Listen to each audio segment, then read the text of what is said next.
listening to the Deep Purple Podcast, a fan podcast about one of the most legendary bands of all time, Deep Purple. We take a look at the music, history, and people behind the band Deep Purple and beyond.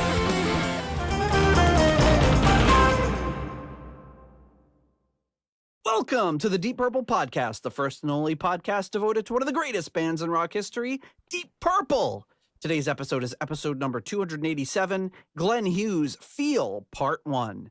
And coming to you from the suburbs of Chicago, where our girls are golden, I'm your host, Nathan Beaudry. And coming to you from the suburbs of Providence, I'm your co-host, John Trinity Matola. Trinity. Is this like from The Matrix? Where's The Matrix from? Not of this earth. Where was The Matrix filmed? In that like generic city that was all just everything looked generic? Yeah, pretty much. I don't know. I'm assuming it's not Matrix related. I mean, yeah, unless it's part of the US. No, well, anyways, it's I'm going with Oklahoma. It's New Mexico. Oh, what's home to the Trinity site where they blew home up to the first atom bomb? to the first atomic bomb test site, the Trinity site. Of course. Mm-hmm. Of course. Oh yes. Man. New Mexico. So, yeah. All right. I won't remember that next week. So yeah.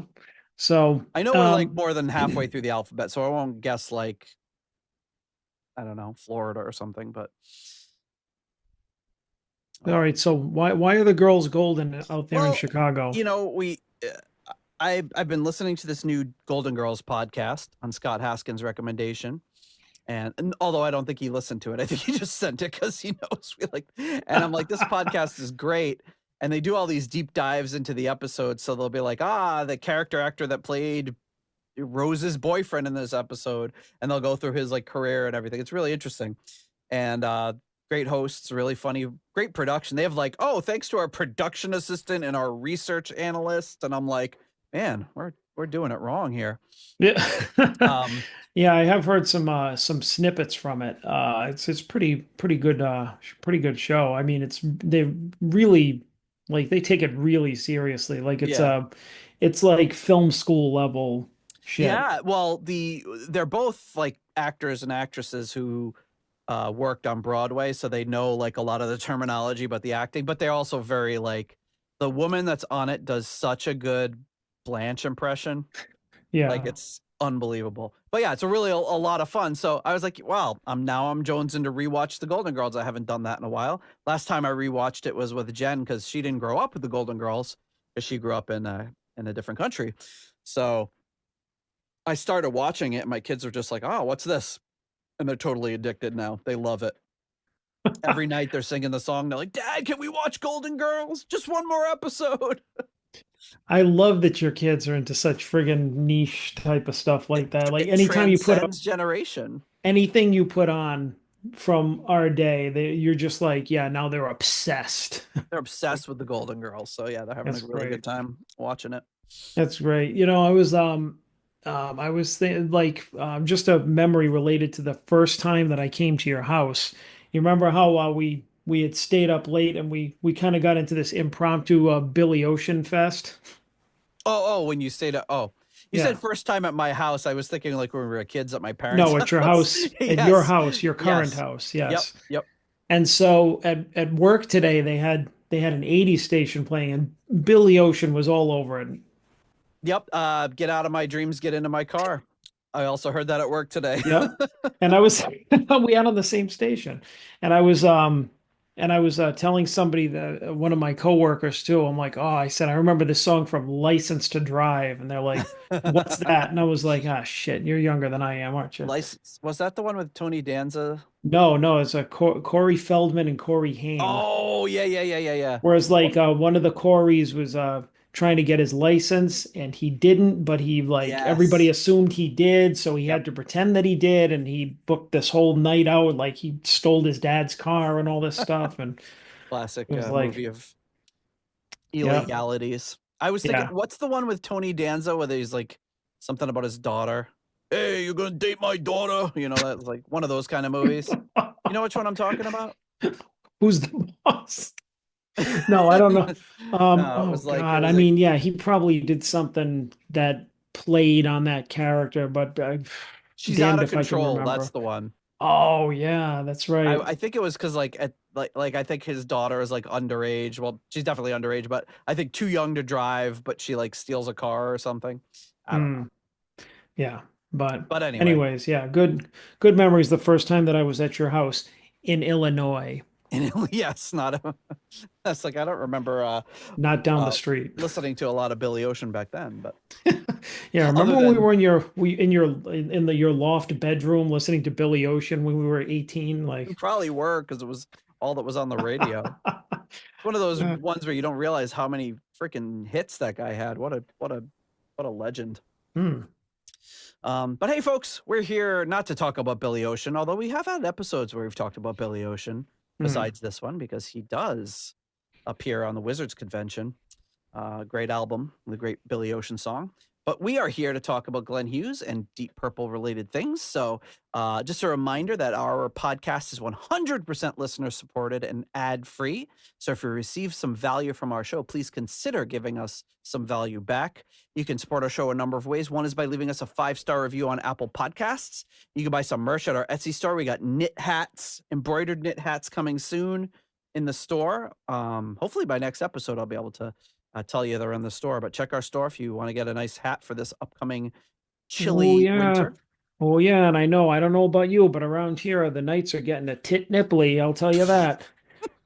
They're getting a little cold, my friend. It is. It is. Those You knit gotta wear hats, the those warm knit hat. caps, yeah, with the Deep Purple Podcast logo, those will go really good with the Yeah, it'll keep that Deep little Purple patch on your forehead Podcast. even warmer. The sweatshirt which I'm wearing now because it's a tit nipply out right now. Would you stop? um, Are you like, all right, would you cut it out? I'll let you get away with one, but you had to sneak it in again. All right, I'm Um, done. I'm done. you can you can become a patron on Patreon or on PayPal for as little as $1 a month. Help support the show. I did get some weird AI generated mail today from some Patreon competitor. It was like one of those things like, hello, Deep Dive Podcast, or oh no, hello, Deep Purple Podcast. We really like that you do this podcast about Deep Purple. You really have great attention to the detail about the band's history. Do you want to, buy our service? Get like at least 3 of these a week. But we've noticed that your website could be doing a little better than it is. You know, Mm. you know, Sounds you're like they're not really interested. you're not reaching the audience you could be reaching on Instagram. We can get you 10,000 followers. No scams. I'm like, yeah, right. 10,000 bot followers. No thanks. Yeah, no, I'm fine with like the thousands of real followers we have. Yeah, exactly. We've got like something like uh We have got a big one on s- Facebook now, right? yeah, it's like 6,000 or something. I don't know. It's like different because it's like there's follows and then there's likes, and I don't know which one matters, but um so Well, yeah, yeah, I don't know. yeah, who cares? We're not in it for the followers, folks. But yeah, if you want to donate on PayPal, you can also donate a $ DPPOD at Cash App or support us on Ko-fi. Oh God, which reminds me, Yeah. we had a Ko-fi donation just the other Have day, have and we I ever had reached. one? We've had a couple, Oh, but I reached out to them just to see if they wanted to say anything, and they never responded back. So here it is. It's from Michael. Yeah, I reached out to say, hey, do you want to say anything? But they never responded. So, yeah, we got $3 from Michael. Yeah, thanks, Michael. Appreciate it. So, yeah, if you have anything you want to say, write in and let us know why you listen to the show or how you got into Deep Purple, all that sort of stuff. Thanks for the support. All right. So, speaking of patrons coming in at our executive level, we have at the in memoriam tier, the wonderful late Jerry Kelly and family. At the $25 uncommon man tier, we have Ovis Nakfi. At the 15 squid tier, we have Alan.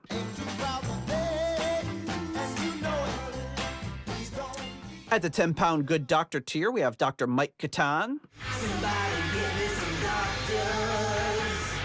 At the turn it up to $11 tier, Clay Wambacher, Frank Thielgard Mortensen, Mikkel Steen, Will Porter, PhDPP, and Michael, don't call him Bradford Bagford. And at the $10 someone came tier, Ryan M., Jeff Bryce, Victor Campos, Better Call Saul Evans. And Peter from Illinois. And at the Hughes by 2033 tier, we have Fielding Fowler.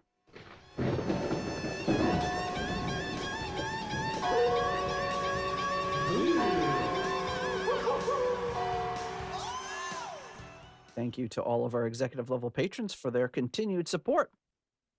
So we have some Deep Purple shows coming up soon in the UK. So if anybody's looking to meet up, just contact us. When you're in the Discord, when you're a patron, I should say, you get into our Discord. Patrons only. You receive access to our live stream episodes that we record. You can listen along as we record. You can also join us for our ratings episodes and submit your ratings for the tracks on albums. Our next one coming up is In Rock, a little album called Deep Purple in Rock. So if you want to get your submissions for that and your rankings for those episodes, please sign up and become a patron. What else do we have? deepdivepodcastnetwork.com for all like-minded podcasts and shows if you're looking for other shows that are taking deep dives into other bands besides Deep Purple. And before we move on, we have to do something, which is Postcards from the Edge of Connecticut. Well, way from the edge of Connecticut. This looks like, you see this postcard, that doesn't look like Connecticut to me. Too much Lederhosen. This is coming to us from München, Munich. I'm not even going to try. This is all in German. I have to send this to Raf Kaff for a translation. But it says, Nate, welcome to Rocktober and Oktoberfest. Don't overdo it with John, Peter. So thank you very much for that nice postcard there. Nice. So Munich, it says Monaco DB. Something vom Oktoberfest, and it's the Lauenbrau, however you say it. That's a huge beer hall. Holy crap. So yeah, thank you. We appreciate it. I'll put this in the giant purple bin of cards. Thank you very much to the Gardeau for that thoughtful card. All right. Well, so the shortest postcards from the Edge segment ever. Well, in a while, right? Because we've had to basically separate all our postcards from the Edge into multiple episodes as we backed up this summer. Everyone was traveling and sending us cards. All right, so here we are, John. Feel. Glenn Hughes' 1995 solo release. And as we always start off with our ratings episodes, speaking of which, I got to get that spreadsheet running. John, do you have any history with this album? I don't. All right. Well, me either. Moving along.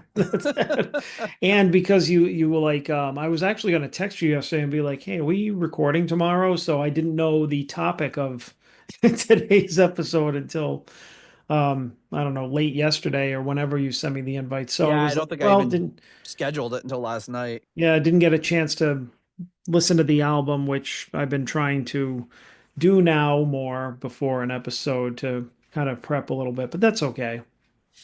Yeah, these albums aren't as readily available on streaming. Like I find like a lot of the Glenn Hughes solo stuff is kind of missing from streaming if that's how you listen to your albums. But I do have a copy of this around somewhere. But yeah, this is one I didn't really hear back in 1995.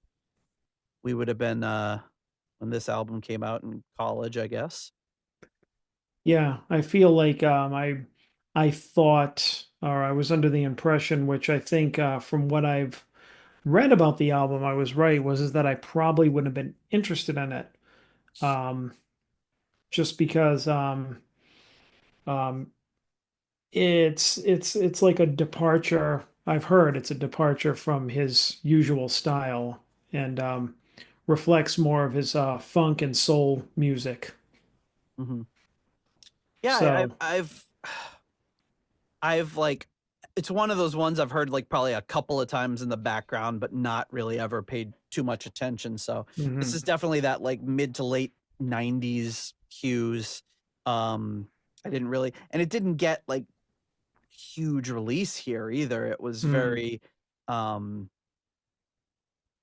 yeah, I mean, I think it probably got a little more attention from folks in Europe and stuff, but here, I'm sure you could find it at certain record stores, but this wasn't gonna be at Strawberries or anything like that. Mm. Yeah. Um, and, you know, it certainly wouldn't have been like lately when I go to record stores, I found a pretty cool things in the Deep Purple section that were, you know, like a Roger Glover solo album or something else by somebody that knows their stuff and just kind of put it in the Deep Purple section. But that wouldn't have happened back then. It just would have been under Hughes and probably wouldn't have stumbled upon it.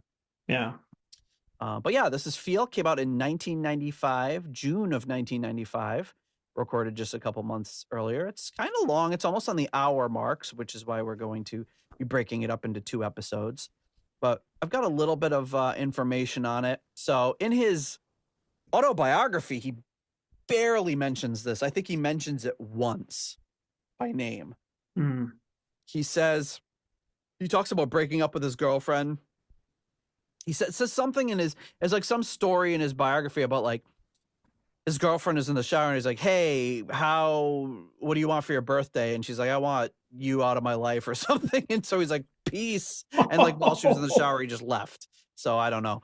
Um, Jesus. at this point, like Glenn was kind of on and off again with sobriety. So he was clean for a little bit, back on it. And it wasn't until like 1997, I believe, when he got clean and stayed clean to the present day. Um, but from what he says in his biography, it sounds like that wasn't common knowledge maybe before he wrote it. The common knowledge, I think, was that maybe he got sober and stayed sober a few years earlier, but maybe he felt more comfortable talking about the fact that he had a few hiccups, as almost everybody does trying to get sober. Um, yeah, so he talks about that. He says he moved out and he moved into a hotel in Hermosa Beach where he stayed for a year. And during this time that he made the Feel album at Gary Ferguson's studio, and Gary Ferguson, I believe, was it Gary Ferguson? I think it was him who introduced him to his wife, and a few years later, or it might have been the one from the last album. I can't remember. So there's a making of Feel section on his website where there's a photographer who uh, cataloged a lot of it, talked about some of the songs being made, and has some really cool pictures on there. So you should definitely check it out. So on this album, we got, like the last really quite a few Glenn Hughes albums, there's quite a cast of characters. Um, so I don't know. Should we just take it track by track to go down who did everything, or should I Yeah, I give you a mean, rundown now? if it's going to be that kind of album where there's kind of a different lineup on every song, it'd be good to talk about who's on each song prior to the song. I Yeah, like there. doing that It's way. like, you know, everybody's on two, three. Some people are in four songs, but it's pretty varied. Yeah. It was engineered by Dave Allert at Ponderosa. He's somebody who worked at Ponderosa Studios. So I don't really know anything about that. I know Ponderosa Steakhouse. Hmm. Do they still have any Ponderosas? I I don't know. I remember for a while there was one. I remember I think it was when Jen and I first started going out, she came to like visit, and like she was like, "Oh man, you guys still have a Ponderosa here." And there was like a fashion bug. I think it must have Oh, been up at like Diamond Hill geez. Road. She's like, "You guys have a fashion bug." So she felt like she had gone into a time machine. Um, but yeah, Ponderosa was like a local to us. They call it a steakhouse. That was pretty generous. All right, It let me was see.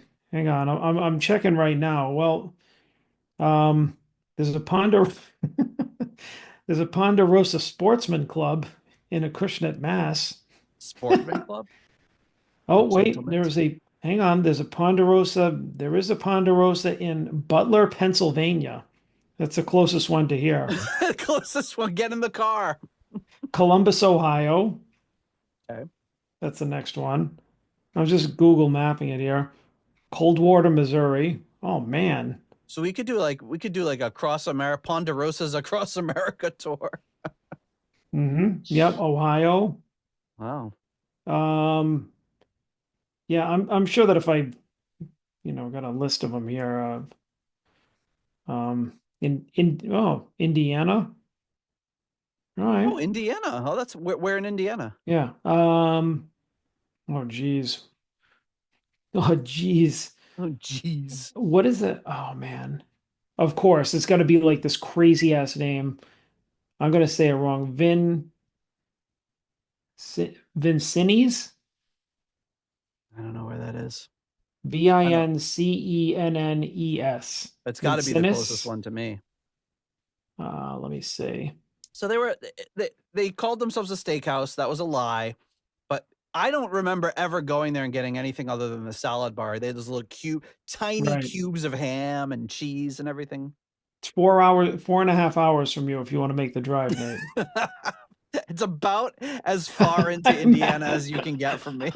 I Googled it from your house. I'm, you've already got your itinerary for your next visit. I mean, Yeah. that's because Indianapolis is about 3 miles. I'm sorry, 3 hours from here, so it's pretty far. You're probably almost in Kentucky at that point. Is it? Yeah, I'm trying to see. Yeah, it's definitely outside of St. Louis. It's like way east of St. Louis. Yeah. Wait, St. Oh, Um, that's in Missouri. I thought you yeah, meant the one no. in No, this is, but it's like I'm like looking at it on the map here, it's like way east of that, but it's also like it's kind of south, way south of like Indianapolis too. Gotcha. Like between Indianapolis and Louisville, but like kind of like way west. It's probably in the middle of fucking nowhere. I mean, Oh, no doubt. but yeah, yeah, I remember that. I remember that shit. It's a friggin' steakhouse, and the whole thing was the salad bar. It was just like with Yeah. what was the name of that place? Ruby Tuesday. You remember that? Oh, yeah, yeah. Oh man, I love that. It's just like, yeah, let me get some lettuce with my salad dressing here. It's just always like put on that what is it that what was that orange that orange that Oh, like creamy Russian orange dressing dressing. or Oh man, the Russian dressing. I just drowned that friggin' iceberg lettuce in that shit. It wasn't even a real meal. It was just like a friggin' caloric nightmare, no Yeah, it nutritional was value. yeah, I remember as a kid I'd get the salad, but then you could also put they had like pudding. Like big scoops of pudding, and then Yeah. there was like there was the ice cream, like they had ice cream and you could put all different toppings on it. But Yeah, but I mean, of course, you had to do that separate from the salad. What kind of psychopath puts pudding on their salad? no, I mean, I did put it. Yeah, I didn't put it on the salad, on the side. I had Yeah. some decorum. Oh, but I mean, the salad bar was the best part. You just go up there and like load up, and that was even before dinner. I think the salad came with it. I don't remember ever having a meal there. I only ever remember having salad. Like, just we Hmm. would go, and there's probably some deal where you could just go and get unlimited salad bar, and we would just make salads. Yeah, probably, which is like a weird thing, for a bunch of like teenagers hanging out. It's just like, yeah, we're gonna go out and just eat salads all night. Hey guys, want to go out and get some salads? Yeah, but I mean, like a salad when you're 18 and a salad when you're our age is completely different because now it's like baby spinach and arugula and like walnuts, grilled Yeah, that chicken, they hadn't invented spinach or arugula yet back then. It was just iceberg lettuce bean sprouts, and like a very yeah, healthy kind of little salad. cherry Maybe some tomatoes and maybe shredded some cherry cheese, tomatoes, legumes, Russian dressing, as you previously stated. Oh, Russian dressing, the worst thing in the world. I'm sure if I could probably drink it now if I wanted to, but just give me that glug glug glug. But Please don't though. anyways, no, I won't. My So anyway, we've got the album cover here, Glenn Hughes, hmm and there it is. What do you think about this album cover? I think it's a really cool album cover. I mean, you got Hughesy there looking good, looking like Hughes in his what was he in his 50s? No, I think he was like 45 or something. Oh, okay. I mean, a good Yeah, 45, 50 or whatever. So yeah.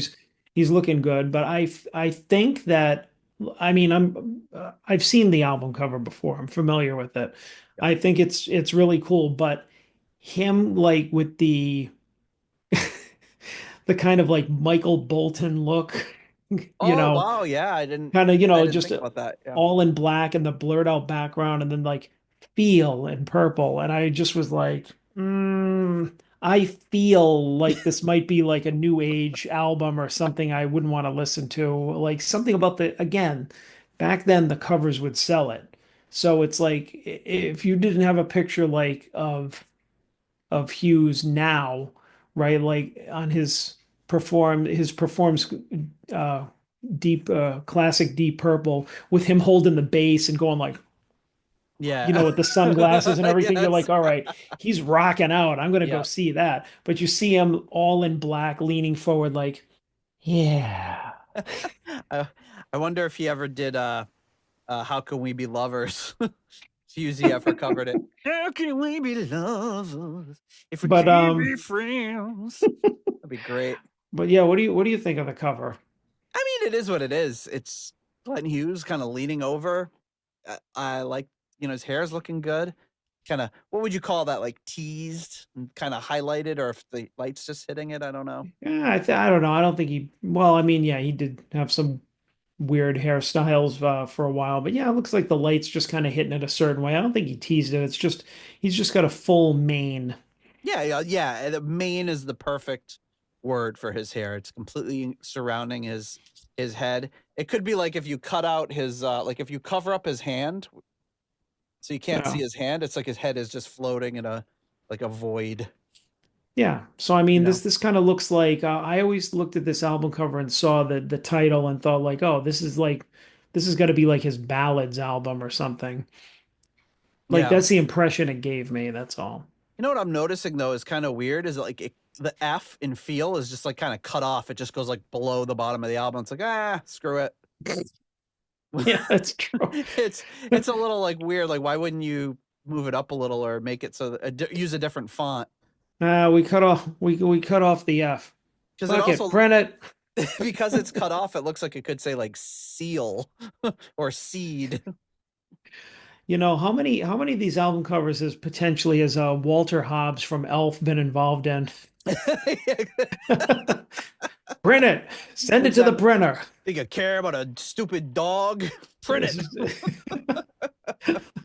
Uh, yeah, but yeah, I mean, it is what it is. There's nothing crazy about the yeah. album cover. Yeah, I it's was trying cool. to He's looking good. find some other album art from this, but I had it all on my other computer, and I'm not able to locate it right now, unless it's in this folder here. Let's see. Screw it. That's enough. I don't think there's anything else super memorable about the Yeah. album artwork. It's just that cover, and then kind of what you would what you'd assume would be kind of a normal um, booklet. So yeah, that's kind of the little rundown of getting into the album. Like I said, he was kind of moved out. He moved on. He was making this album. Rounds up a bunch of his friends. You'll see some familiar names coming out of this this album, and some familiar performances. And yeah, the artwork was done by Ray Kachatourian. Hey, Ray Chicken Cacciatore. I don't think And he's Italian. He sounds more Armenian, but he did covers for UFO, John Norm, and Craig Goldie. Surprisingly enough, hmm. the photography and concept were by William Hayes, I'm sorry, William Hames, sorry, who was a photographer, I think, for Burn, and where did I have him over here? Yeah, he did the design concept. He worked for Julio Iglesias, Air Supply, REM, and many more. And the Japanese liner notes were by Tomoyuki Yamazaki and Hiroshi Kazuo. So obviously, I think this probably had most of his stuff had a pretty good release in Japan. Okay, so before we get into the songs, we'll do what we always do next, which is to thank our core level patrons coming in At the $8.99 What's Going On Here tier, we have Richard Fusey. At the $7.77 Keep It Warm Rat tier, we have Michael Vader. Impressive. At the $6.99 New Nice Price tier, we have Spike the Rock Cat and Sugar Tea. At the episode $6.66 tier, we have Steve Coldwell, Arthur Smith. Getting support from the patron Arthur Smith. Anton Glaving. Pain in the glaving! Charles Meadows. At the $6.65 Almost Evil tier, we have Kenny Wymore, Richie Sucksmith. At the $5.99 The Nice Price tier, Robert Smith and Carl Hellberg. At the 60 kroner Scandinavian Nights tier, we have Newt Morton Johansson.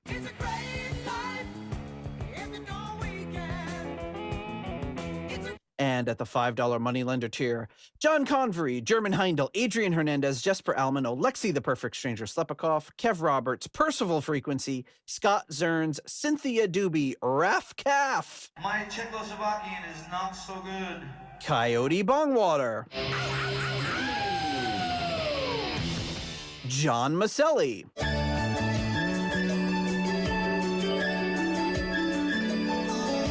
Angela, we got it made. They got cable here. Great!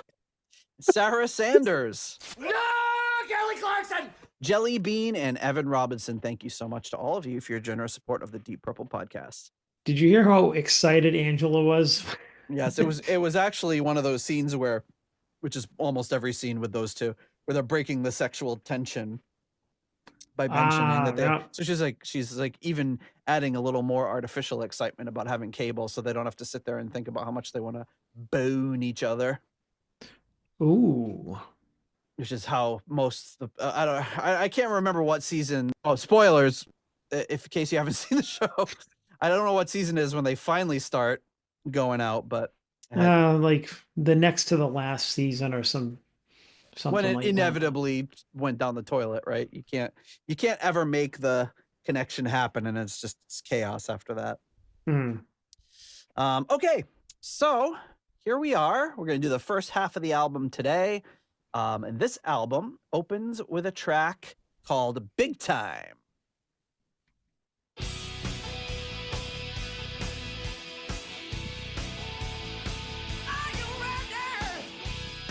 Oh, I'm ready, Glenn. Yeah, see?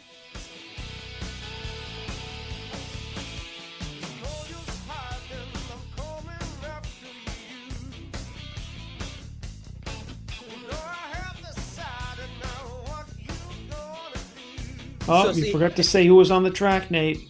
Oh. Yeah, I should have said it before, huh? But I think you would not have been disappointed had you picked up this up in 1995, because this is not this is not Michael Bolton. No, so far you could tell he's really leaning into his kind of funky vocals. You know, he's really doing that. The song was written by Hughes and Thrall. All right. Keyboards by Todd Hunter and guitar obviously by Pat Thrall. Oh, who's bass on this too? The bass is really like booming. I think it's Hughesy.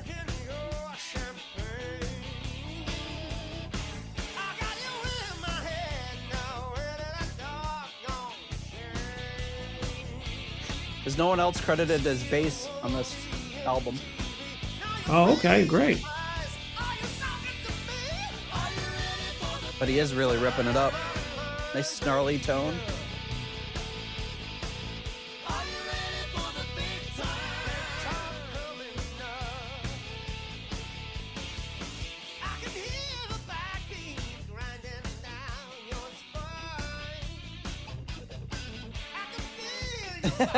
I got.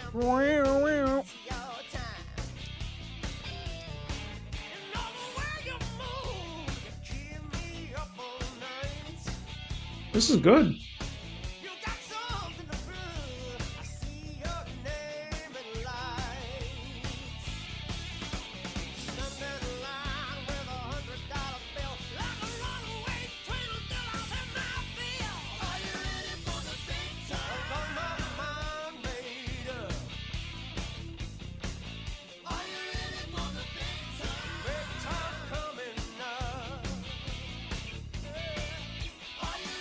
I just keep thinking of Big Time by Peter Gabriel.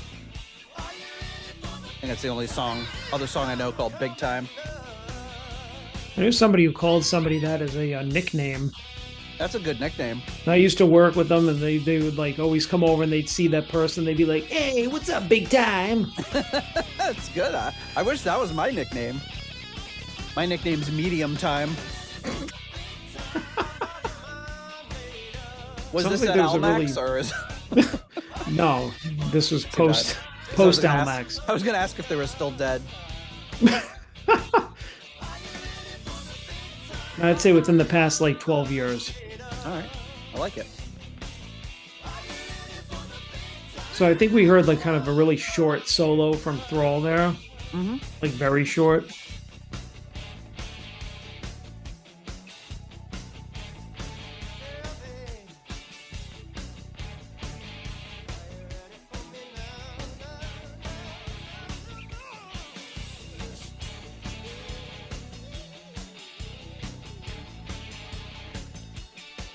So I don't know who the other musicians on this would be. There's, well,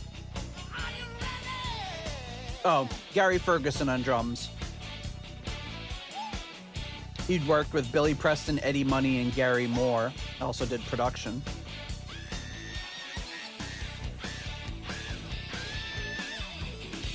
Great drums. Nice. It's almost like a little Stevie Ray there.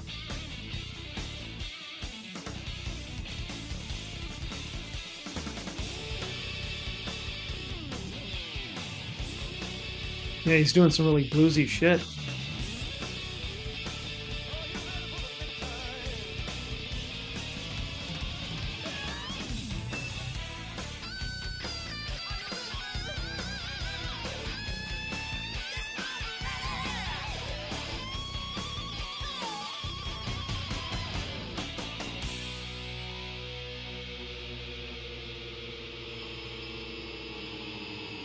Almost sounded like a phone ringing for a second there. Yeah. Oh, it's like a real sudden abrupt Wow. ending there. Nice. All right. All right, Big Time Matola. Oh, whoa, that's going to be my nickname now. All right. What do you think of Big Time? Let's make it happen, everybody. John Big Time Matola. It's one of those things it's never going to work. Oh, God damn it. All It'll right. never catch on. It's like when Scott tried to get everyone to call me Nice Nate, but it never caught on. I can see why. I mean, because I'm an asshole. no, you're nice. It's just there's no ring to it. Yeah, Nice Nate. Ah. I personally liked Tornado Nate. That's right. You go.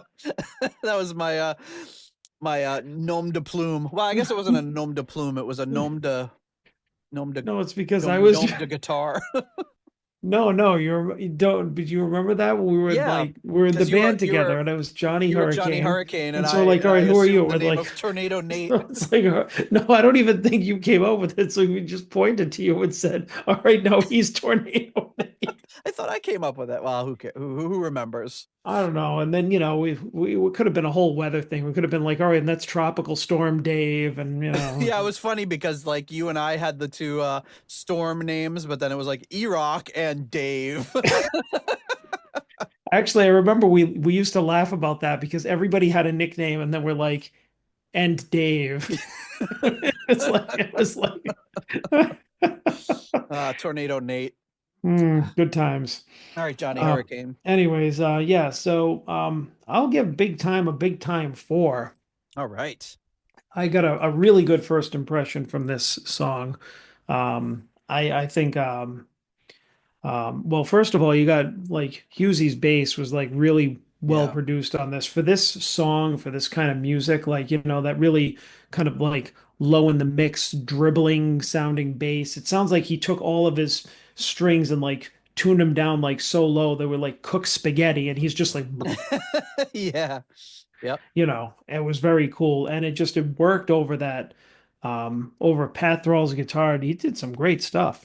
And the track was pretty dry, pretty basic, except for some flourishes here and there from with the guitar in particular. And I mean, I guess when you got Pat Thrall, you're going to be a little glitzy with the guitar parts. But yeah, I wouldn't call this heavy or aggressive or whatever, but it's definitely in the wheelhouse. Of just like a good, I don't know, yeah, I guess a good kind of like rock song, but not straight ahead rock. But it's good. I liked it. Yeah, now that you mention it, I went back to look, and he is using. There's a lot of pictures of him, and I'm gonna send you a link right now. But there's a lot of pictures of him from his website where he's kind of. Oh, I should probably take the sharing off. That's what it is. Oh, Hughes. Yeah, there's a lot of pictures of him where he is holding a 6-string bass. So he's gonna have that low B string, and that probably is what you're hearing, where you're getting that extra.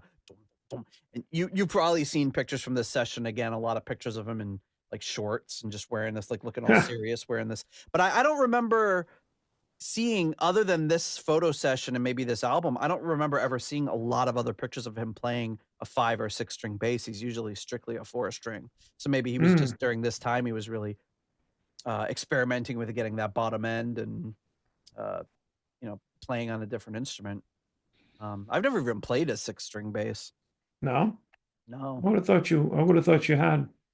No, yeah, I've always been like just kind of a 4-string guy, but I'm not opposed to it. I just never really had not opportunity, I guess. Well, Hughesy rocking the jorts over here, huh? He totally is. Yeah, there's a lot of pictures of him in jorts. Interesting. Got a cool look around this time though, like the non-jorts. Yeah, he looked very serious in all these photos. He's very like kind of like Yeah. poker face. So anyway, I will also give this one a 4. I like this one a lot. I think it's a really strong opener. Like you said, everything you said about it, great bass, great. The drumming is really good. I really picked up on the drumming. Yeah. And yeah, great guitar work from Thrall. He's got that, like, it reminds me of, what's that that Stevie Ray Vaughan song where at the end he just but Oh, I you know what I'm can't talking think of about? it Like, right now. is it Crossfire maybe? Maybe. But I haven't actually heard any Stevie Ray in a while. So. No, I haven't either. But it just reminds me of that, like, not quite the tone that Stevie Ray had, but that, like, I don't know which pickup he's using, but it's got that really like twangy sort of attack to it that sounds really Stevie Ray, and what he's playing does too. But yeah, very good start to the album. That'll bring us to our next track. This track is called Livin' for the Minute. This is written by Hughes and Bruce Gowdy, produced by Gowdy, Glenn Hughes, and Pat Thrall. So you're gonna have the kind of the same lineup, but Bruce Gowdy is playing guitar on this one. And yeah, Bruce Gowdy he's got some credits. He's got over 100 credits on Discogs. Gowdy is, where do I have his stuff here? I'm bopping all over the place here. I'm not seeing his stuff. But anyway, yeah, he's got a lot of credits on Discogs. And here we go, Living for the Minute. It goes right into this track.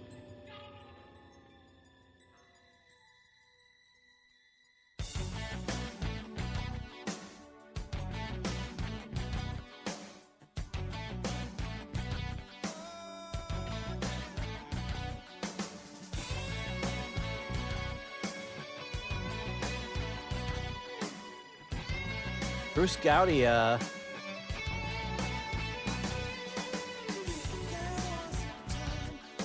worked with Kingdom Come.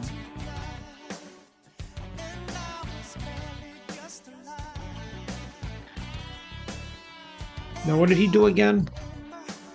Gowdy? He's doing guitars on this, and he co-wrote it. He's a guitarist, keyboardist, producer, songwriter.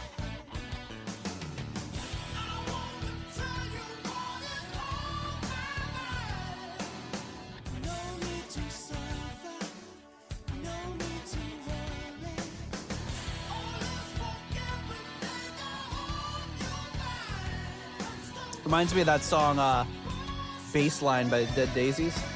Hmm. That melody there.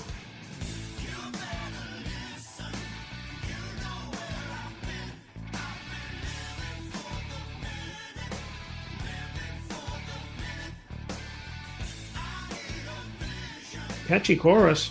Yeah, I like this a lot.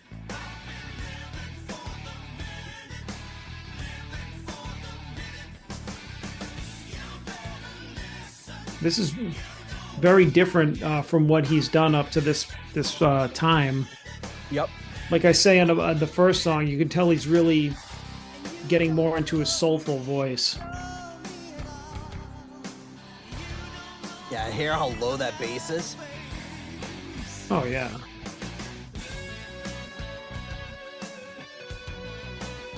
It's almost like a Steve Vai sounding line right there. I think it's more the tone and the way he's holding that note sounds very Vai-esque. Right, right.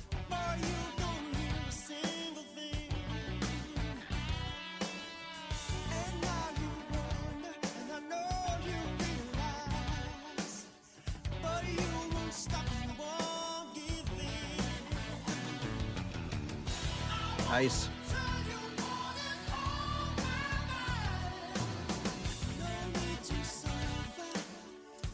This is so far, I mean, it's early to say it, but so far some of the best bass playing I've ever heard from Hughes. Really inventive, creative bass lines.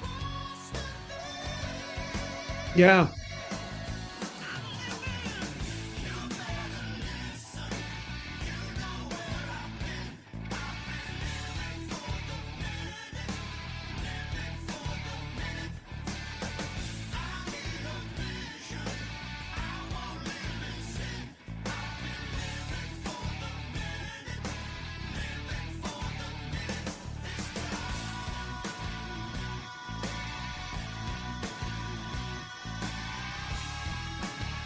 Oh, that's cool.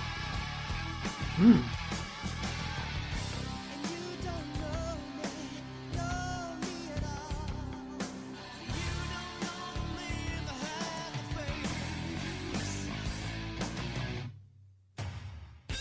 Wow. That was kind of a left turn. Yeah.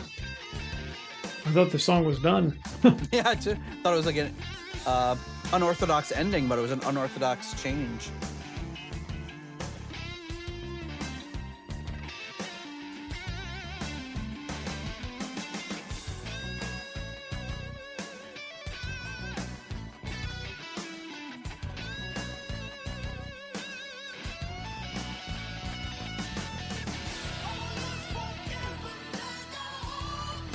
You hear that bass line chorus, sort of? Yeah.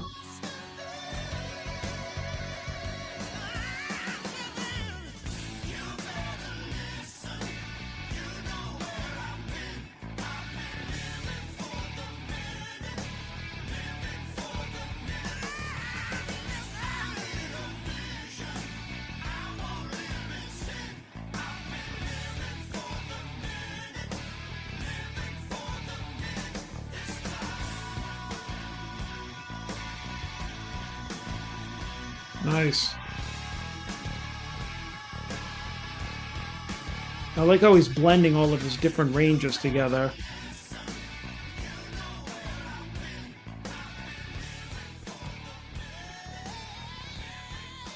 Trying to see who's doing. It says right here vocals all Glenn Hughes, so I think he's doing all those vocals, the harmonies and Oh everything. yeah. It's Oh, like yeah. a chorus of Hughes's, and then the main Hughes is going like for the minute. You know, he's doing all like the ad libs. It's like pretty cool. Yeah. A chorus of Hughes's. Chorus of Hughes's. May a chorus of Hughes's sing you to your rest. All right, what do you think of Living for the Minute? Well, it might surprise you, but I'm giving it another 4. All right. I mean, it's a super catchy, you know. I mean, it was really a catchy chorus, and even the verses, the whole song really kind of held my attention. You know, it had a lot going for it here, but I mean, it was just I don't know. Like usually you hear Hughesy on these, and you can't deny his voice is great. But sometimes you just hear him going off, or he's singing something. And you're just like, all right, he's just doing his thing, whatever. But I mean, this is really really good. Like I said, I love the blending of all of his vocal ranges.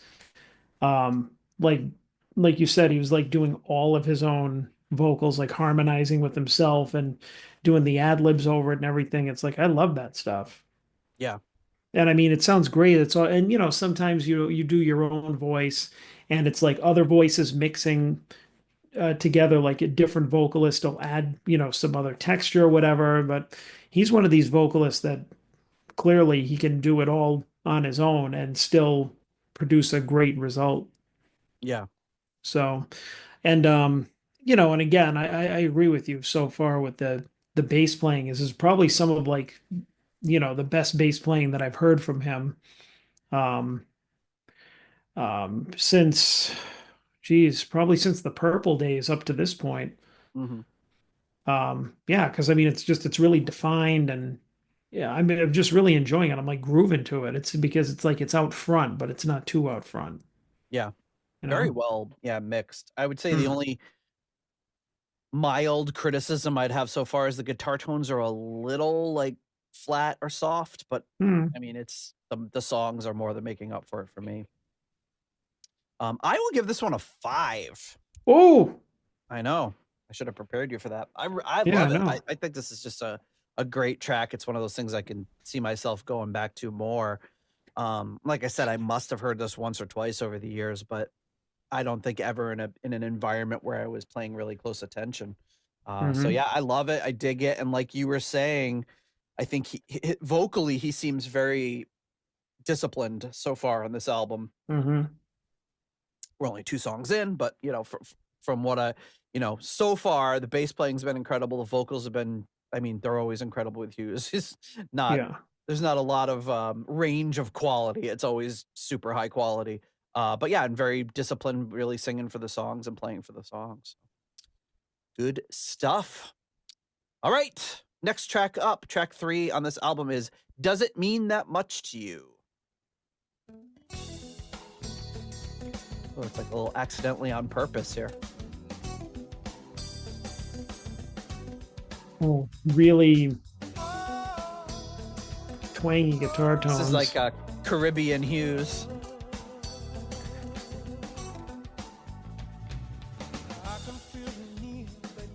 This was a solo Hughes composition.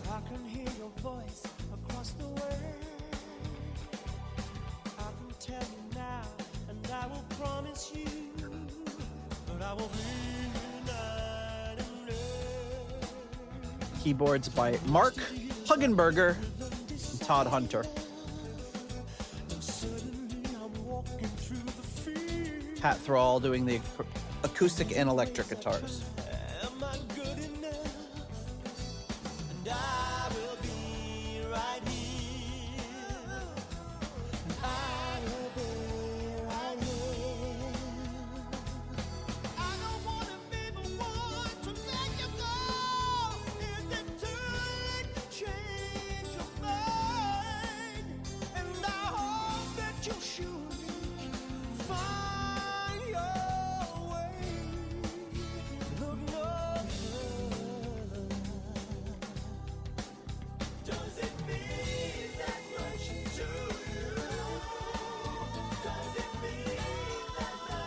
I feel like I've heard this one before.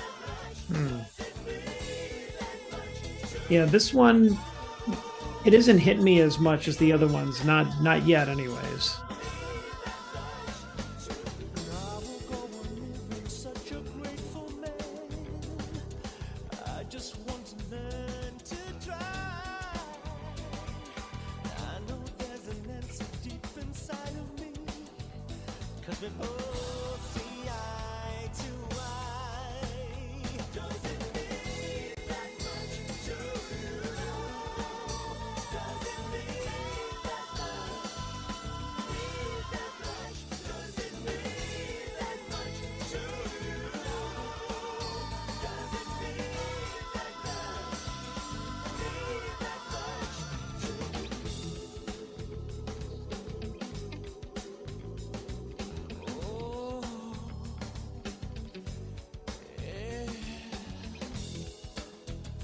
Still got that really nice bass tone and playing a little. I mean, he's playing really funky on this one, actually. Yeah.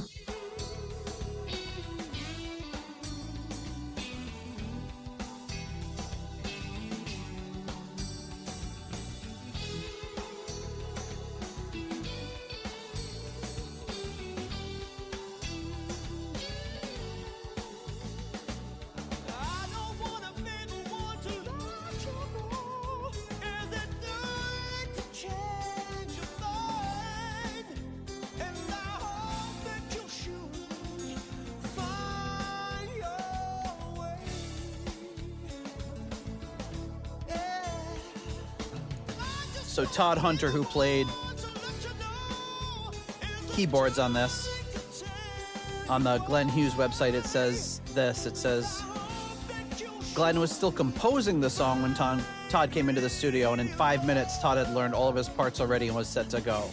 And he came with a good part or two on the spot and just blew Glenn away. He was elated. Shortly thereafter, Gary, who, by the way, often plays with Todd in a local jazz combo, stepped in and worked out and rehearsed the hip-hop sounding drum track for a few minutes. And then, boom, they were off and running. Mm.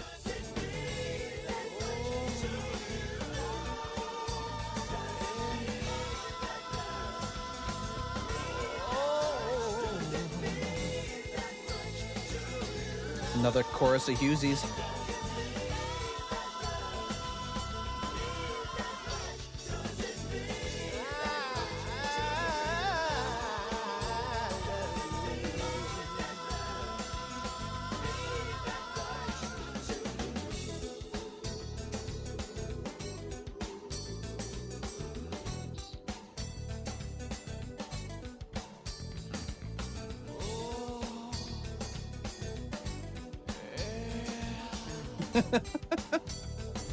Yeah. I love it.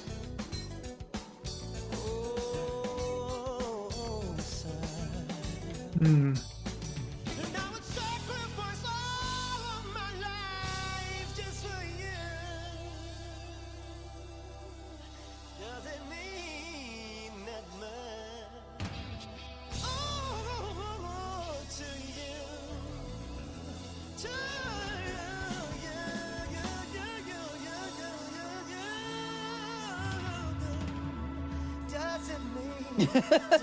All right.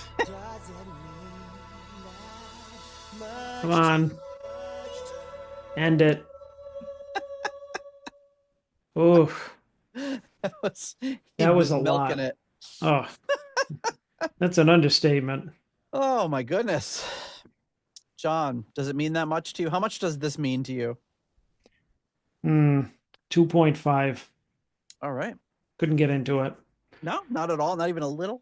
No, I think that, I mean, maybe a little, but I mean, I think when you were talking about he was still composing it and the other guys have learned their parts really quickly, that's one thing, but it kind of makes me feel like, okay, yeah, that I get that because the song doesn't sound completely finished. Maybe he'd been playing it for like 12 minutes already, and then they hit record. Yeah, it didn't hit me the same as the other ones. It just didn't have that certain something in there, and then it just kind of dragged on, and then that ending was just annoyed the hell out of me because it's like, all right, come on, let's go.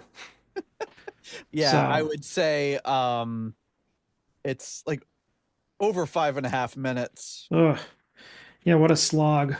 And it's, for it, I will be a little more favorable. I'll give it a 3. I like the like kind of plucky little. That's my impression of the guitar on the song. I mean, that was fine. That was cool. Yeah, And I mean, it there was were kind a of a couple. cool start. You was like, oh, we're going for something a little more like we're on the beach. But yeah, then it just kind of went on a little bit too long. But And yeah, I mean, overall, I mean, I enjoyed the song, but I think it probably could have been about 2 minutes shorter. yeah. And I mean, he had a couple of like really heartfelt, it sounded vocal Oh kind yeah. of things in there where he was just kind of like uh, what do you call him? Like when he was like riffing, he was just kind of like, oh, you could tell he was, oh. Chaluja. From Yeah, I mean, he had a couple of things in there where you could tell he was really into it. I mean, it was really good, but it's, little flashes of greatness, but nothing really great overall. All right, fair enough. The next track is called Save Me Tonight, I'll Be Waiting. This is written by Hughes, Rojas, and Kentis. Rojas is on this album. I think he does keyboards mostly, but he's mostly known as like a bass player. Carmine Rojas. He's played with, it's funny, he wrote this track, but I don't think he played on it, unless he played a different instrument. Let me see. No, I don't think he played on it. He's played with everybody you can imagine. He played with Tina Turner, Keith Richards, Stevie Wonder, Stevie Ray Vaughan, B.B. King, Mick Jagger, Eric Clapton, Joe Bonamassa, JLT, Michael Bolton. Oh, there you go. There's your connection. But yeah, the list goes on and on and on. It's just absolutely this guy is just a legendary musician, studio guy, a ringer that would played with just about everybody. And then we also have on saxophone Pat Zakari, who played. He doesn't have a ton of things on Discogs, but he does have a disco album by an artist named Daddy Dewdrop, who appears to be some sort of pimp with a speaker surgically inserted in his chest. It's very odd. Okay. Daddy Dewdrop. And then he also played saxophone on Ringo Starr's song I Want to Be Santa Claus. So interesting. Okay. Yep. So there you go. Some unusual credits there. And then who else do we? I think that's all we really have on this song. Keyboards again by the two gentlemen on the previous song, Mark Hugenberger and Todd Hunter. So here we go. Save Me Tonight. Whoa.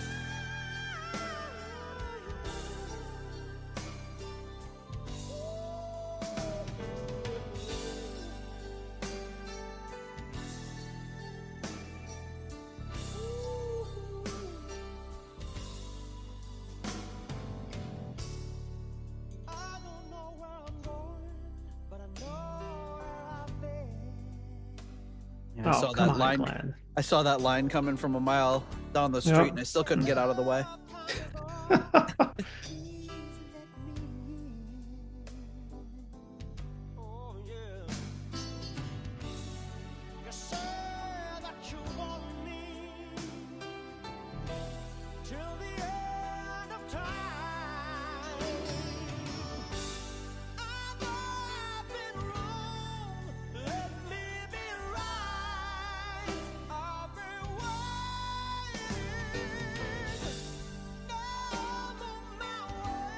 I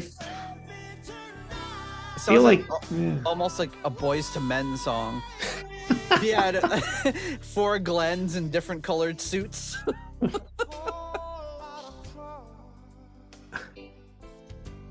don't know. I feel like this song might be better if they didn't have like the keyboard pianos in it.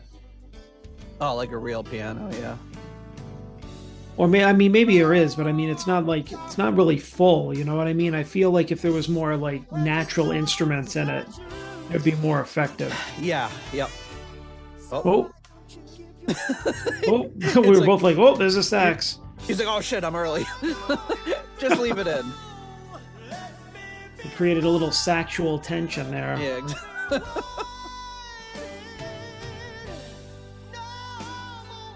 Helps me sublimate my sexual tensions. Yeah, like I feel like I know where he's going with this, but it feels a little too modernized. Yeah, yep.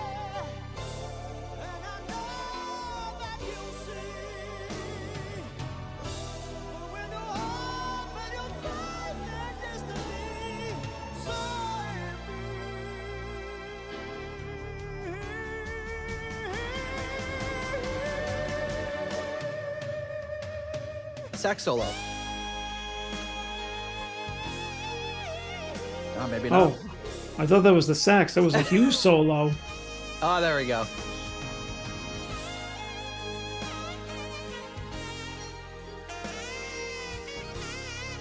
So you know what song this really reminds me of? Is What? Lenny Kravitz, My Precious Love. Oh yeah, I haven't heard of that in a long time, but Now, I love that song. But what he's doing in that song is what you're saying he's not doing here. It's like a grand piano. I think there's an organ in it. It's very like almost gospel, which is kind of what I'm getting from this as well. But it's like slick gospel. I think this is a really good song that could benefit from different production. Yeah, that's it. It's slick gospel, and I don't like slick gospel.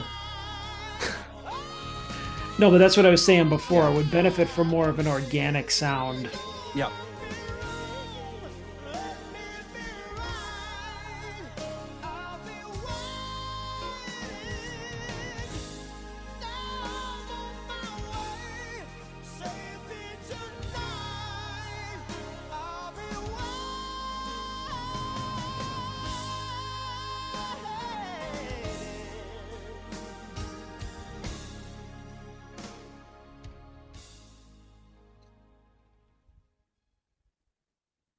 All right.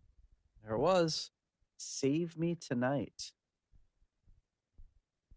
No, you got to save me from this song. I don't know. I'm another 2.5. I was not feeling it. Really? Okay. Yeah, sometimes you're feeling it. I was not feeling it. All right. I'll give it another 3. I think it could benefit from having just like a little different production. But yeah, I think that's where I have to leave it. Like you said, sexual tension. You remember the Woody Allen bit? It was like his stand-up comedy. When he's talking, I was at a party and I was playing the vibes. And he's like, and a woman walked up to me and said, "Oh, you play the vibes." And I said, "Yes, it helps me sublimate my sexual tensions."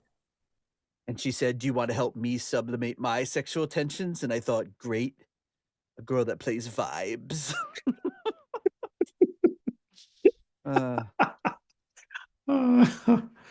Classic. All right. I love your Woody Allen impression too. It's getting a little lazy. Yeah. Oh, jeez. Oh, jeez. All right. The next song up is, let's see, this one's called Red Line. Let's see who's on this one. This one is by Hughes Thrall, again, written by Hughes Thrall. Guitar, Pat Thrall. Keyboards, Pat Thrall and Todd Hunter again, the previous keyboard player, and produced by Pat Thrall. So, hit it! No, that's the same song. Sorry. I was going to say, that sounds exactly like what we just heard. I was like, wow, he's really not mixing it up very much with these tracks. All right, let's try that again. Red Line.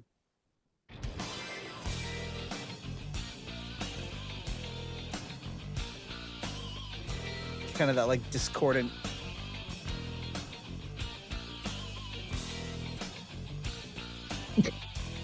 Your face, you're like loving it. It's hard not to have the stank face when you're listening to this.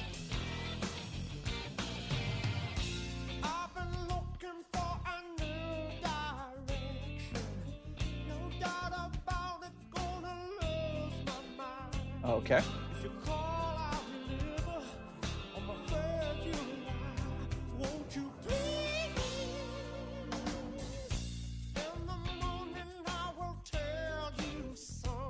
That's the second song he started off with a ripped off line. Yeah. And the melody was even ripped off on this.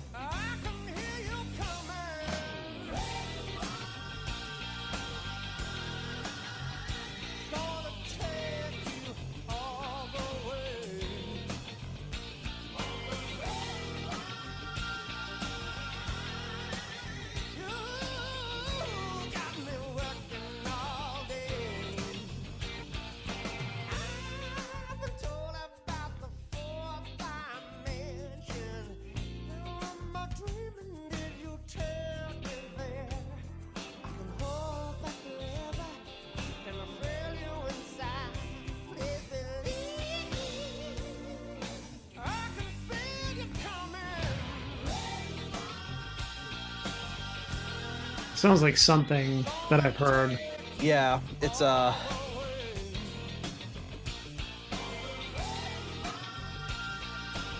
it sounds like in Vogue. Oh, free your mind. Exactly. Wow.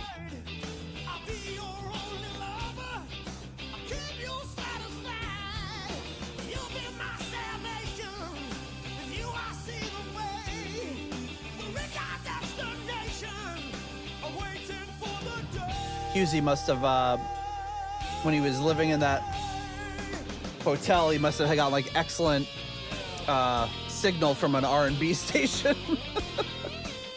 We got Boys to Men and Vogue, that S Club 8 song. Well, that's the thing is like I don't know if I like the kind of like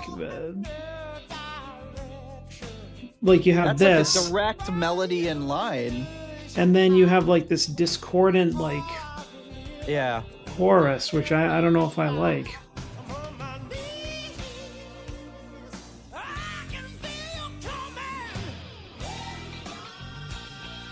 And the rest will follow. which is in turn a isn't it a funkadelic song for your mind and your ass will follow? I think it's a funkadelic song. Yeah, honestly, I don't know.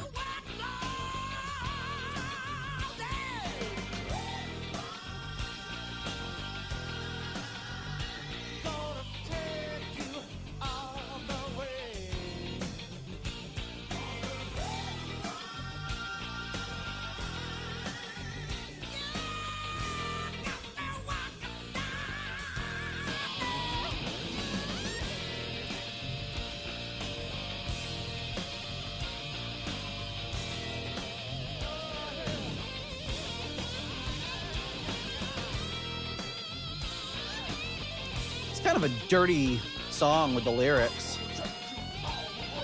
Whoa. Oh, that was unexpected.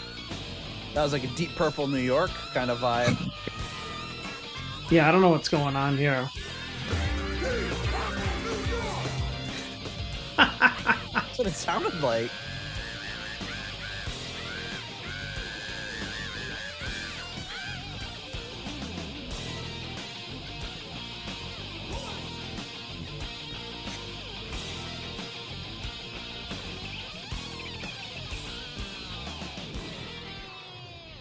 Oh. They were like, don't worry, guys, we'll fade it out. Oops, I forgot. We'll fix it in post. All right. So Red Line. What do you think, John? He's put me in a bad position here. Yeah, I'll give it. I'll give it a 3. Because it was interesting, but yeah, it didn't really take off and go where I wanted it to. All right. Yeah, it kind of plodded along too. Yeah, because how long was it? I didn't catch long because because then once we had that Yeah, it was that almost 5 minutes. that En Vogue part there, it's like it just kind of kept coming up, and then I was like, all right, red line, just over and over, and I was like, Yeah. all right, not too good. All right. I'll give it a 3.5. I feel like it had a lot of parts that I really liked. It was kind of odd how they were structured together, but Yeah. I don't know. I kind of like it was just kind of a cool, Yeah. funky little groove to it. But like I've been looking for a new direction is like that's like another song. Like seems like Yeah. if you're gonna, like in the previous one, what did he say? Like, I don't know where I'm going, but I know where I've been. Sort of thing. So that one was like kind of just a cliche sort of line, which is in like a lot of stuff. But this was like a direct line and melody from another song that were kind of put it, which happens. You hear songs, they're stuck in your brain. you don't even necessarily know you're doing it. So it could have been one of those situations. But then you also had the En Vogue section. But I really think he had a good it was like the only channel he could get on his radio at that hotel was the local R&B station, and they were just playing the hits of the day. All right.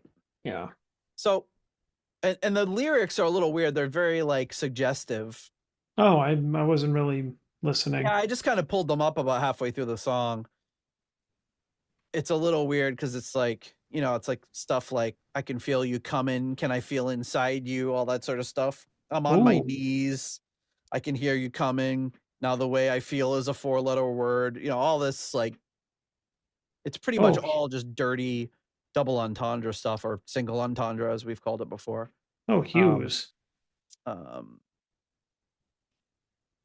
Yeah, Oh, so it's a lot. Hughes. It's a sexy song about sexy sex.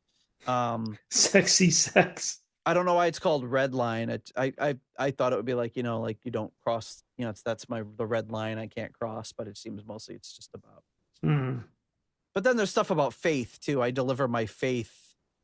You know, he's talking about his faith, but then he's also kind of saying kind of dirty stuff. So anyway, kind of a weird song. But yeah, the last track we're going to do on this episode is a song called Coffee and Vanilla. This one is written by Hughes and Rojas. And I believe Hughes said, you know, we had done this on a previous album where he said my favorite album on the, or my favorite song on the album and my favorite ballad on the album. And he did that with this one too. And I think he said this was his favorite song. Let me see if I can find it here. Discography. Where's Feel? I can't find Feel. I'm pretty sure he said this is his favorite song. I'll find it later. But anyway, here you go. Coffee and Vanilla.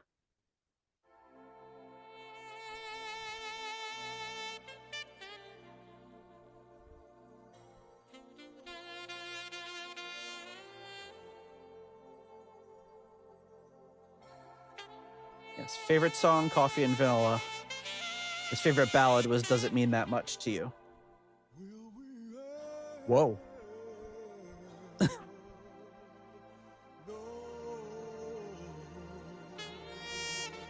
Did I, it's like I put it on I put a 45 on 33 or something there.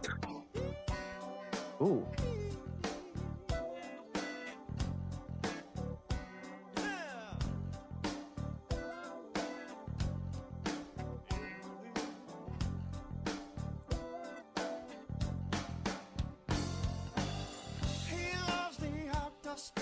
This one was written by Hughes and Rojas.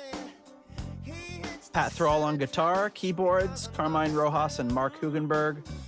Sax again is Pat Zakari. Ooh.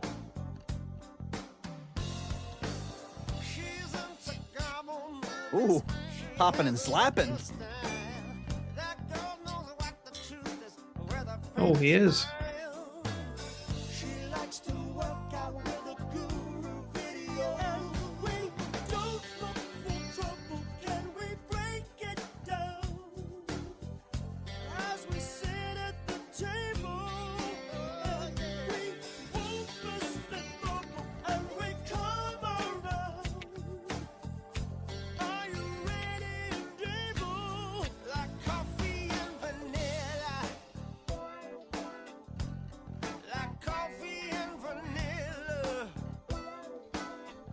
I don't know. I feel like this is a song where the title shouldn't have been sung in the song because it sounds weird. It does sound weird, yeah. Coffee and vanilla.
So it's weird, like songs don't have to make sense, but it's are you ready and able like coffee and vanilla is a weird line.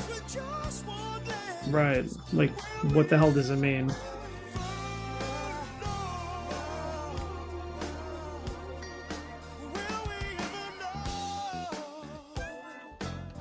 But man, what a funky groove. Some really Oh yeah. some rare popping and slapping from Hughesy. Love that, like, I don't know if it's just it must just be a wah pedal. It could be an envelope, I'm not sure.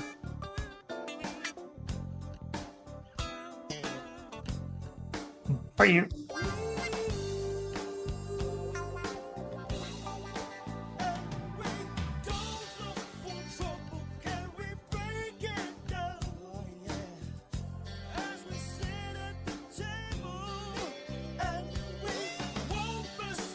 He starts the first part of the song talking about Greta Garbo and Ginger Rogers and Fred Astaire. Yeah. And then he just ends talking about coffee and vanilla. So I don't know. Very, it's about very weird. talking about a girl that has a retro style and how she likes to work out with her guru video.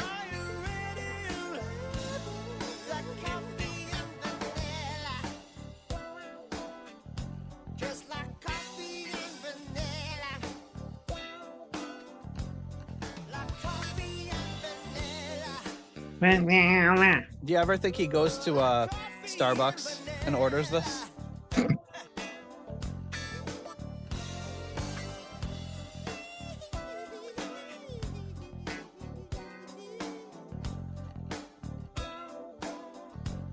Or like, hey Glenn, I'm going on a coffee run. What do you want? Coffee and vanilla. He really went full Muppet on that one. That's great.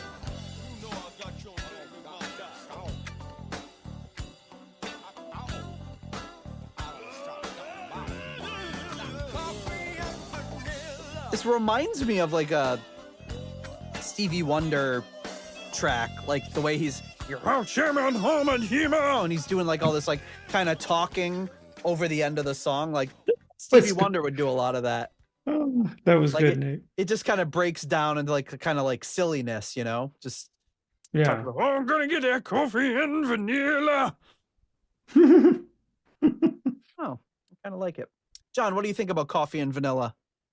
Two very complementary flavors. Delicious flavors that go well together. Yes. They're both comforting and stimulating. This was his favorite song. This is not my favorite song. Not your favorite song. Oh, I'm trying to like, because I don't want the perception to be that I just like the rock stuff, because I can Man, like stuff like you gotta this. like what you like, man. Don't overthink it. No, I'm not overthinking it. I'm just saying that I do like stuff like this, but I don't like his stuff like this, which is like very disappointing, because he's like, this is his other side, you know? And it's just a shame that I don't enjoy it as much. So yeah, this was an odd one. But you know what? I'll give it a 3. For all the bass. Oh yeah, great bass. Yeah, no, it definitely did have like a good kind of groove to it. I mean, I appreciate that he's trying to do something different and more rootsy to like other stuff that he's interested in. That's it. Okay, it was an abrupt ending, just like that song we had earlier. Yeah, I will give Coffee and Vanilla a 3.5. Once again, I really like the tone of the song and the groove and everything is really good. It's just like feels like almost a little like it could have used a little more polishing maybe.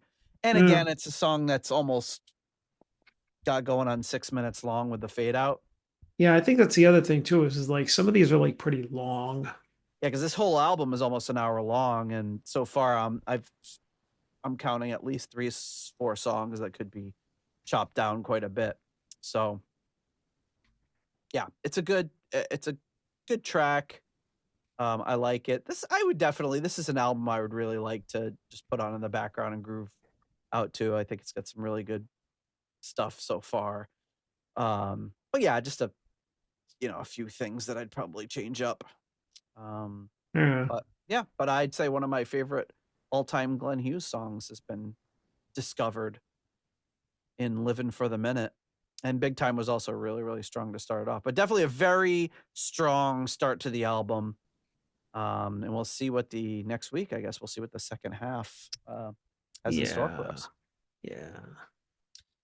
All right, but before we get there, we have to do something, which is, of course, to thank our next level of patrons, and that is our foundation level patrons. Coming in at the previously aforementioned £3.50 Deep Purple New York tier, we have Lord Longford. At the £3 aromatic feed tier, we have Simon Ford and Richard Brees. At the $3.33 halfway to evil tier, we have Stephen Sharp and Duncan Leask. Smoke on the water while you're in the sky. I cannot get enough of her. She is amazing. The $3 Nobody's Perfect tier, we have Peter Gardot, Ian DeRosier,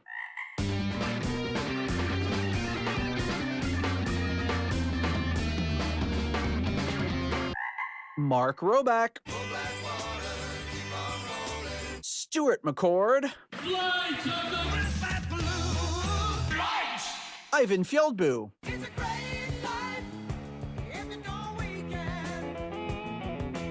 Runar Simonson,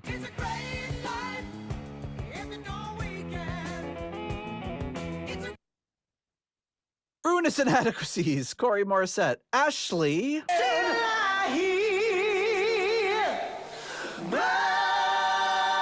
Rose, Weston Supermare Pilgrim, Joe Dopefish Sigler.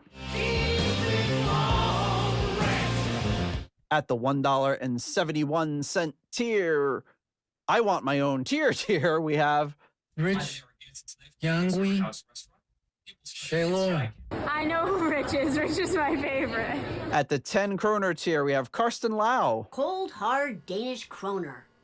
And at the $1 made-up name tier, we have the Does It Mean That Much to Goo Leaky Mausoleum. Does she love the Stephen Somerville Concerto 1999 fanatic, Hank the Tank, Private Eyes, Ashen Lionel, Blackmore Tights, Steve Down to Earth Kohler, Zwapper the Electric Alchemist, Anders Engstrom, ICDC, Derple Purple, Purple Swede,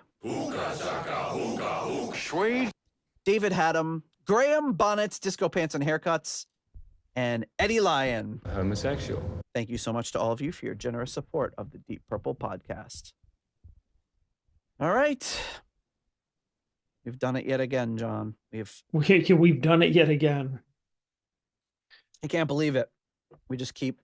We should have a podcast where the members of Deep Purple rank our episodes. What? I'm sorry. I was itching my eye and I wasn't paying attention. I was itching my eyes, so I couldn't hear you. I'm sorry. You're not getting the eye twitch again, are you? I'm zoned. No, don't. I don't even want to. Okay, good. I don't even want to think about it. Oh, now it's going to happen, you bastard. Yeah, I have to get the good doctor tier to get you some advice again. All right. So what was it? We have to have ratings for. Yeah, have the members of Deep Purple listen to our episodes and then rate them on a spreadsheet. I thought that Rich was going to do that. Nah, he's been saying that for a while. On the Deep Purple podcast. The Deep Purple podcast. Just as creatively named as ours. Well, I don't think he's so interested in rating our episodes as he is of just telling us about everything we got wrong. Which also includes our ratings. Yeah, you guys are wrong about that song. It's not a 3.5, it's a 2. Well, I mean, to be fair though, these days he's not saying that as much because since he's been on, since he's understood. Since he's had to rate songs himself, he realizes it's not as it's very it's difficult. It's difficult to it is. like. What do you compare them to? What do you compare the things to? I mean, in terms of ratings, I haven't even started on my in rock ratings yet for the Oh yeah, me rating either. show. But if you are a patron or want to become a patron, you can get in on our Deep Purple and Rock episode. Get us your rankings by October 27th, and you'll be able to submit your rankings for the album and what you think of each song individually. How do they rank from 1 to 7 on that album? Not best to worst, but favorite to least favorite. And it's hard on an album like in rock where the margin between your favorite and least favorite might be half a point. That's what makes it a challenge. But yeah, I think that's all we got, John. We'll have to I guess we'll see you again next week when we come back for the second half, the back half of Glenn Hughes's Feel. Yes, and like coffee and vanilla, help us explore the rich flavors of life, love, and everything in between. John and Nate, I like coffee and vanilla. One's rich and intense, and the other one's sweet. Oh, vanilla's not sweet unless you add sugar to it. Could just be vanilla flavored coffee. Well, all right. Well, let's just like assume that vanilla Okay, is let's sweet. assume like it's a vanilla syrup. Mr. Culinary over here. He's gonna be splitting hairs. It's like, yeah, you've got the notes of dark cherry and whatever in the coffee, and then you've got the vanilla syrup. Well, they didn't name it coffee and vanilla syrup. Coffee and vanilla. He should have been coffee and hazelnut. It could have been chock full of nuts. He could have called it chock full of nuts. I made coffee at work the other day, and it just tasted like hazelnut coffee, but it wasn't. I haven't had hazelnut coffee in decades. That's very distinctive flavor that doesn't actually taste anything like hazelnuts. So there were notes of hazelnut in it then.